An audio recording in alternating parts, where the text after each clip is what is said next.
Aujourd'hui, je vous emmène au Salon du Livre où vous allez découvrir notre cher Passy, pas le chanteur ou le rappeur, mais l'écrivain qui nous présente son livre.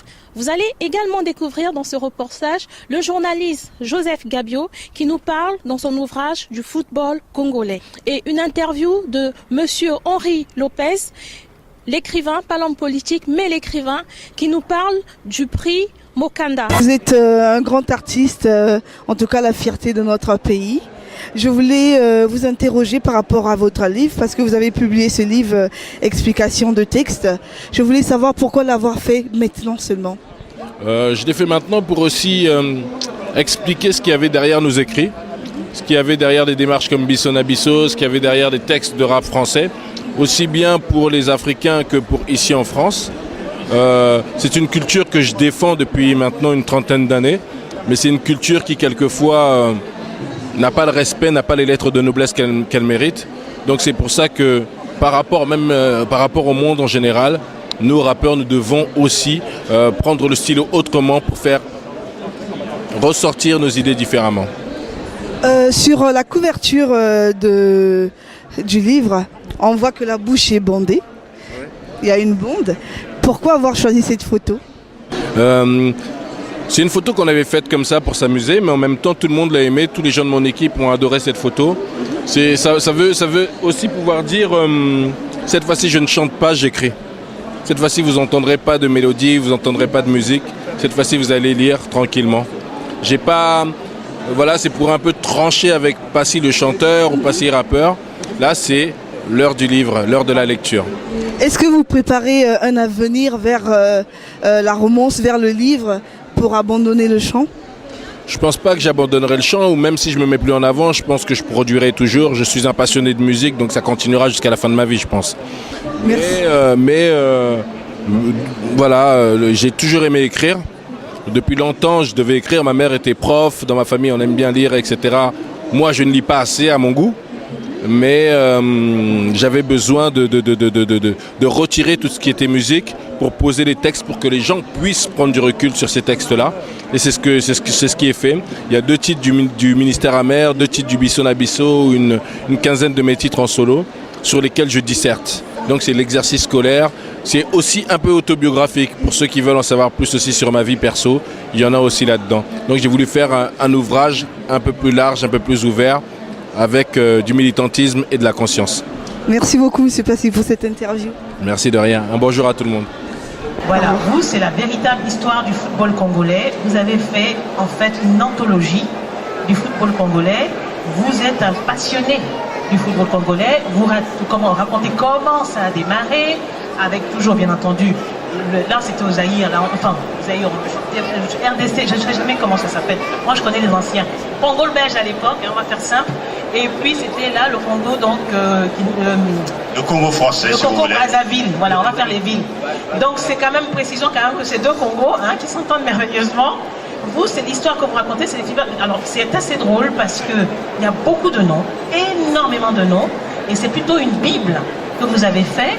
Et je me dis, mais pourquoi est-ce qu'il a voulu faire cette véritable histoire du football congolais maintenant et pas avant ? Bien, c'est pratiquement après 48 ans de professionnalisme dans la presse sportive que j'ai écrit ce livre. Pourquoi maintenant et pas avant ? Mais parce que il m'a fallu retrouver la documentation auprès des pratiquants, auprès de certains journalistes, et avec les événements de guerre que nous avions connus dans les années 90, la documentation que j'avais était perdue parce que tout était emporté. Il me fallait donc rassembler à nouveau cette documentation pour proposer aux lecteurs l'histoire du football congolais. Maintenant, parce que quand même, il y a 50 ans de passé pour l'indépendance du Congo, il fallait bien un support pour parler de son football. Merci. J'ai une question à vous poser. Alors, le foot, les Diables Rouges, ça a été créé en 62, c'est ça ? Les Diables Rouges sont nés en 1972, parce qu'avant, il y avait l'équipe, la sélection de Brazzaville, et puis pendant l'indépendance, les Brésiliens de l'UAM, qui était l'Union africaine et malgache. D'accord.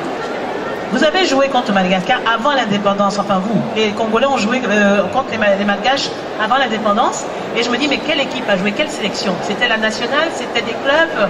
Qui a joué contre Madagascar? Contre Madagascar, ça ne pouvait être que l'équipe nationale. Elle est née avec l'indépendance en 1960. Et quel nom portait-elle? Elle portait de la sélection nationale du Congo. C'est Tout l'équipe simplement. du Congo, tout simplement. Donc les Diables Rouges, c'est arrivé donc 10 ans plus tard. Oui, c'est arrivé 10 ans plus tard. D'accord. Alors quand on voit la sélection, quand on lit un peu tout ce que vous avez écrit, quand on voit le parcours donc de l'équipe du Congo, je ne veux pas être désagréable, mais il y a effectivement, ils ont beaucoup joué. Hein. Je sais qu'ils sont des amoureux, ça faut le dire. Hein. Les Congolais aiment le foot. Hein. Ils aiment le foot autant que le pays voisin. Mais ils n'ont pas beaucoup brillé, à part bien sûr des années en 72. Vous nous parlez au moins de la victoire de 72 parce que c'est une des années phares du football congolais. Non, mais il faut dire que concernant l'équipe nationale du Congo, l'histoire du football congolais de Brazzaville est à cheval sur l'histoire du football congolais de Kinshasa, à cheval sur l'histoire du Cameroun, à cheval sur l'histoire du Gabon, à cheval sur l'histoire du Nigeria, de Côte d'Ivoire, parce qu'il y a eu des derbies entre ces différents pays. Maintenant, les premières victoires de l'équipe nationale du Congo datent de 1965 avec l'organisation à Brazzaville des premiers Jeux africains. Et par la suite, nous assisterons à des victoires. La plus probable sera celle de 1972 avec la 8e édition de la Coupe d'Afrique des Nations de football qui marquera donc l'arrivée de ce football au niveau continental.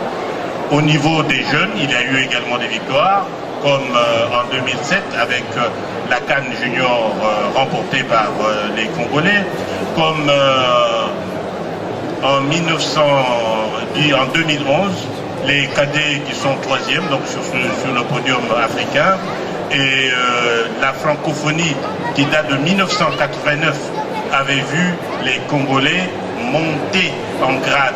Ils sont médailles de bronze, ils sont médailles d'argent, et en 2011, les voilà médailles d'or. Donc, en plus de cela, il y a des clubs qui ont marqué cette histoire du football congolais. Et Bonga Bonga, qui est à côté de nous, a joué dans son équipe du cercle sportif Imana avec un certain Massengo Fumanchu, qui est congolais et qui a joué dans son équipe où il a été le meilleur joueur du pool. Donc, meilleur joueur de Brazzaville et de Kinshasa.